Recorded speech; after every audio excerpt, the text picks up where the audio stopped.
Tongoti makorokoto makuru madamboss vatenga mansion guys ndo kushanda kauko uko Tete Mildred vabva vangu vakorokotedzawo vakati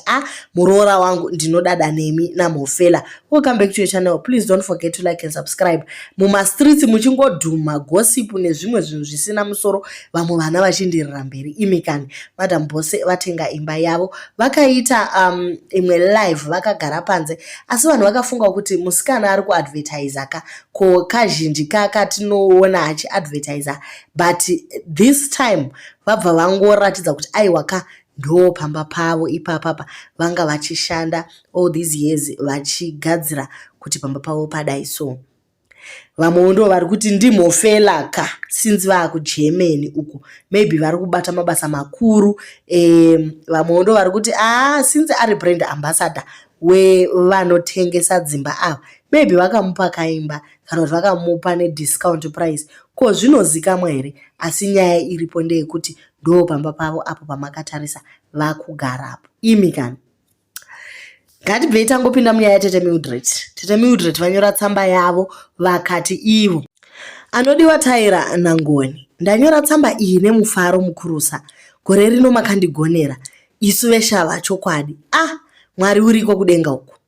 vamwe vachiba imi muchingoshanda munyerere vamwe vachitamba kongonya imi muchingodzvanya munyerere ndaremerwa neshoko ndamukira kwaSabhuku kunovaratidza imba iri pabhuku remeso. Sabhuku vafara kusvikira vandipa hwai kuti ndiuye nayo ikoko. Zvino kunosvikika ikoko kumasabhaba here hehede nhasi ndezvedu tatanzwa nekuona yamai maketeni imi imba isingaisiwe pendi kwavadiko kunokwereta pendi kwaMutarisi handi vanombomira vese zvakaoma iwe nhasi ndezvedu yedu yabva yauya ine zvese ko idzi ndiro dzefoko nanhaiwe handisi kurara kuno ndiri kuuya ikoko zvauriwe uronge rwendo nemuvhuro ndouya ako mundibate pamusika wembari chinzwa iwe tora tukulovhu uti mwaye makona emba varoi variko nhaiwe isa kulovhu nechifumuro ipo panopinda nevanhu pagedhi itawo semukadzi akangwara kodze kwari kuuya akapa Christmas haangarege pakadai ndokuti baba kauku dzabo akadii huku yake yakakandira mazai 10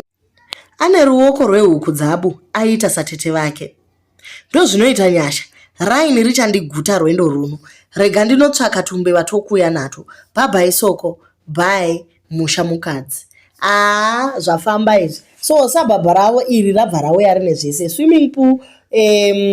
maloni acho akadiridzwa edwe vanombodiridzwa neko kuZimbabwe kuri kupisa uko asi loni yaMadamboss iyo hameno ndo tefu here kana kuti atizivizvi kana kuti ndo artificial zvinozika mwanani but ndo imba yacho fresh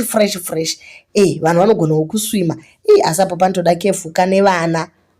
but anyway makorokoto kuna madamboss pamwe chete nemurume wavo Mhofela mashanda zvanodadisa chaizvo.